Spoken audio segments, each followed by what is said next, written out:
Па јас кога почнав новинарство, тогаш се одеше во тогашен ЦК за мислење. Сега новинарите имаат свое мислење, но прашање е колку може да го пласираат без да бидат санкционирани за тоа. Така што објективно сме напреднале, дефинитивно е тоа. Имаме право да ја истражуваме вистината, многумина имаат право и да ја кажат вистината, но нашите естаблишменти досегашни не се подготвени да се соочат со вистината и да ја слушнат, со чест на ретки случаи.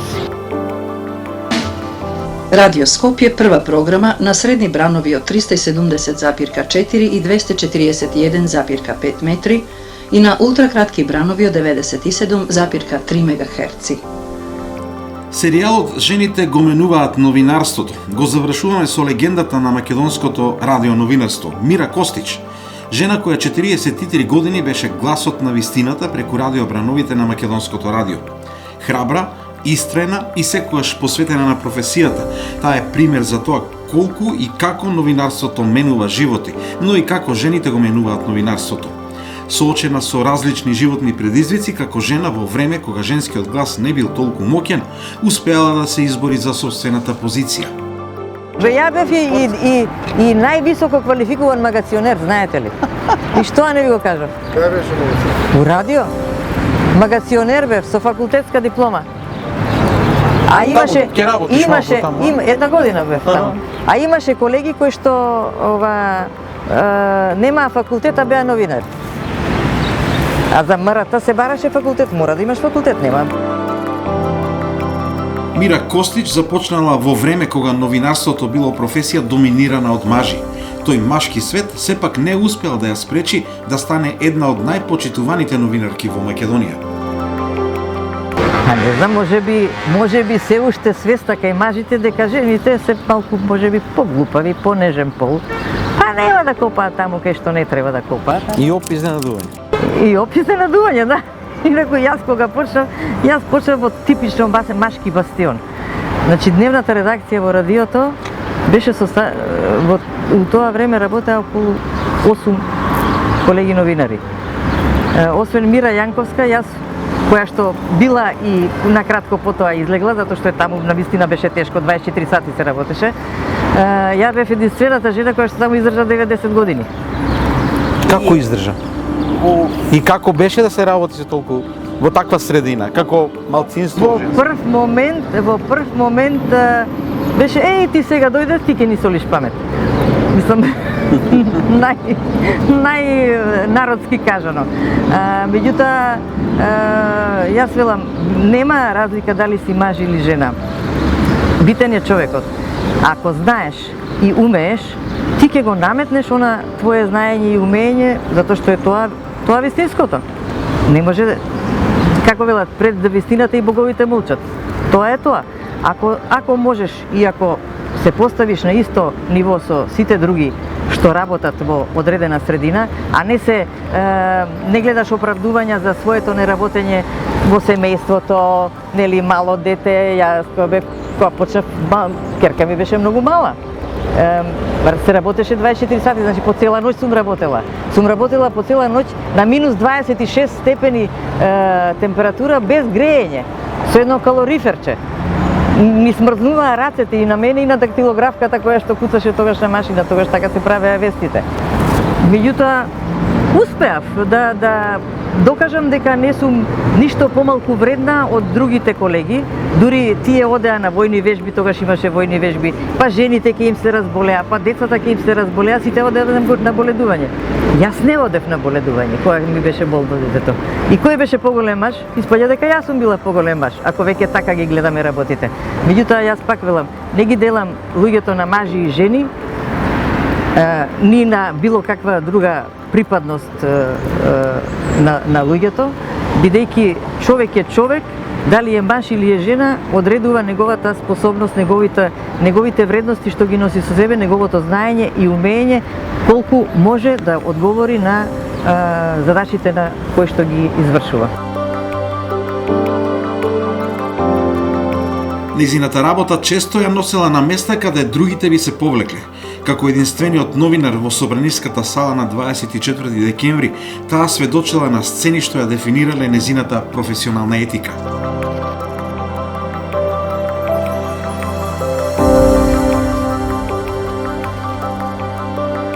Ништо помалку драматично не беше ни 24 декември, Исфрлувањето каде што јас бев во Собраниската сала, бидејќи радио таму има студио, и ја бев единствениот новинар во сала.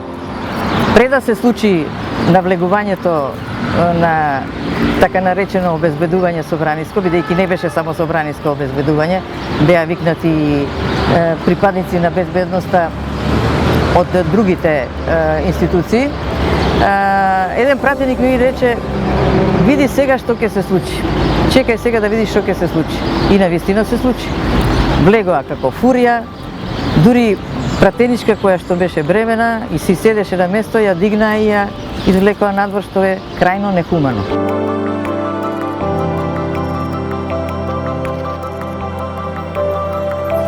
Тогаш новинарите ги исфрлија од галерија. Прво нив ги изфрлија од галерија. Чувството е помешано, искрено. Од една страна имаш должност, нели, да известиш, да кажеш што се случило, точно да пренесе слика, бидејќи радиото со збор се пренесува сликата. А од друга страна си немоќен да спречиш нешто што не е во ред, сметаш дека не е во ред да се случува. Зошто? По овој случај, нели, кога све се заврши,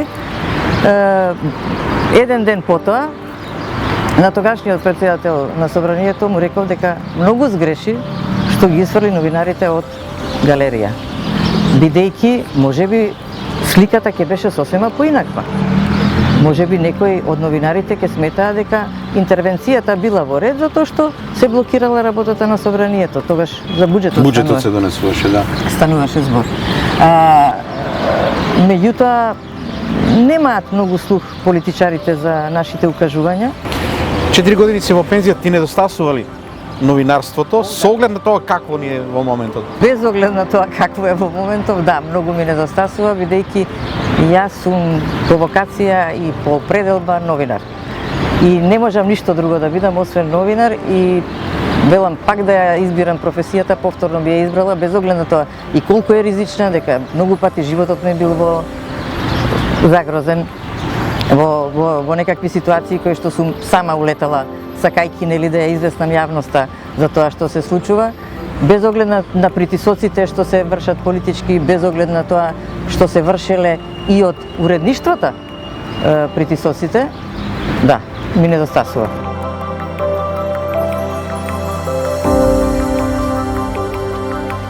Атентатот на првиот претседател на државата и војната во 2001 година се моменти каде Костич на македонското новинарство покажа дека не постојат разлики кога станува збор за добро новинарство. Иако дури и самите уредници имале сомнеж во тоа. 2001 година и атентатот на Киро, јас бев на лице место 40 минути откако се случи атентатот. Сликата беше страшна. Сите се молевме за животот на претседателот, бидејќи тоа не беше само атак на претседателот како човек, туку тоа беше атак на државата. Атак практично државен удар се направи тогаш. А само неколку дена пред да се случи атентатот, по некоја случајност, не знам како, бев со дел од раководството на МРТ на вечера со претседателот. И би викаше дека добивал закани по животот на салфетки. И тогаш ми реков претседателе, ја да сум на ваше место не би го игнорирала тоа толку лесно. И се случи тоа што се случи. И тоа ми беше еден од така по-драматичните моменти, како и 2001 година, каде што во Тетово, од која се случи пукањето, бев за неполн сат и пол, нели, додека се организираме, додека возило се организира, и тогашниот одговорен уредник му викам, јас одам во Тетово, ми се јавија колегите дека се пука, и вели, ау, не можам сама да те пуштам тебе, жена ќе ми рече зашто си пуштил, добро, викам, дај ми го Зоран Таневски со мене. И јас и Зоран Таневски 10 дена са бајле одевме во 7, вечерта во 7 се враќавме. Чузуја куршуми околу глава, имам еден куршум, се забил бандера кај што беше, кај што бев, јас сама се пикав каде што беше опасно, мислам, не се пукаше по новинарите, што е право, не се пукаше ни по цивилното население, се пукаше по представниците на власта.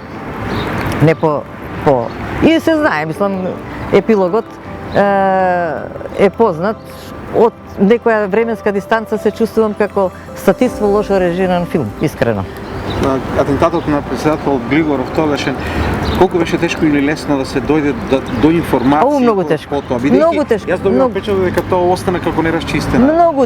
Многу тешко беше, имаше многу овие шпекулации, имаше многу информации кои што сакаа да бидат протнати преку медиумите, меѓутоа не знам ни дали се живи тие што ја знаат вистината. Не сум сигурна. Очигледно вистината до јавноста никако не дојде, она... Не сум сигурна, а би сакала да ја дознам вистината. Иако, ако се сложат некои коцкички, може да се наслути зошто е сето тоа направено и како е направено и од кого е направено. Меѓутоа е многу интересно и многу би било индикативно да се види кој е овде соработникот, бидејќи ниеден атентат, дури од надвор да е, како што имаше некакви такви шпекулации, Не може да биде без некој однатре. Без некој однатре.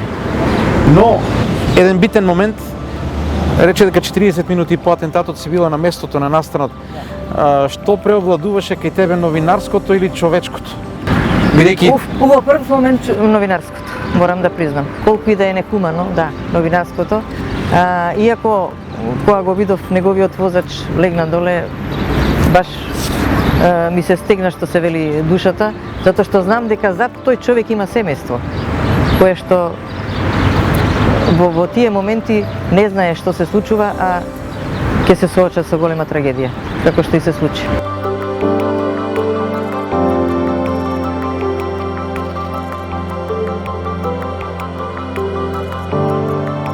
Ако ние новинарите сакаме да направиме одредени промени на подобро, сакаме општество подобро, тоа е нашата работа и така работиме, тоа сакаме да го направиме, да. Дали чувствуваш дека си направила промени какви да се и влијание одредено промени на подобро со твојата работа 43 годишна? Сега, да не биде нескромно, да, мислам дека сум направила, зошто? Бидејќи публиката која што ме следела преку Радио Брановите, многу пати ми го има тоа докажано. Многу пати луѓе ми го препознаваат гласот и ќе ме прашаат вие ли сте таа, нели телевизискиот екран е друго е радиото.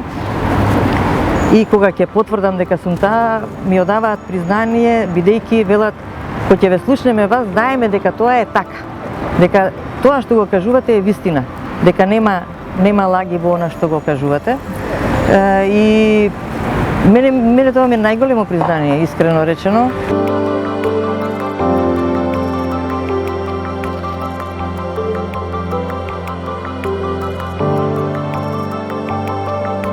Јас најголемиот почит уствари го добив од моите колеги новинари. Тие ме предложија и за државната награда, и за наградата од ЗНМ што ја добив, нели? Јас ми За животно дело, да. Да, и за животно дело, и Крстен Мисирков, мислам, јас сум им многу благодарна, очигледно го почитуваат моето мислење.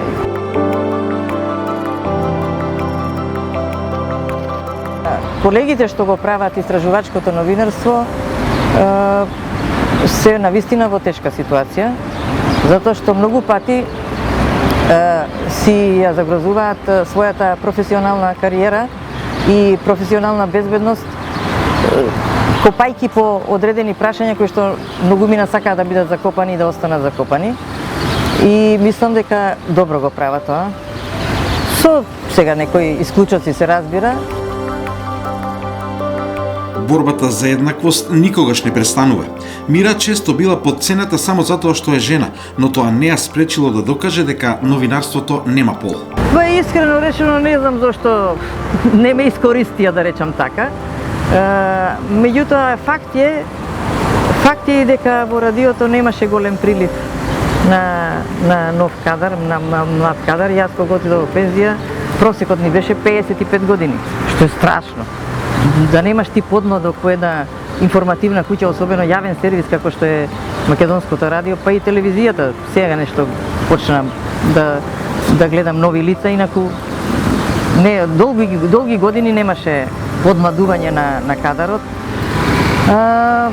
Па не знам зашто не ме искористија, иако имаше една пракса кога доаѓа своевремено, да речам пред 20 и кусур години, луѓе нови во радиото, да добијам јас, да речам, кулен, кому ќе му помогнам и кого ќе го обучам за да влезе во проблематиката и во технологијата на работа.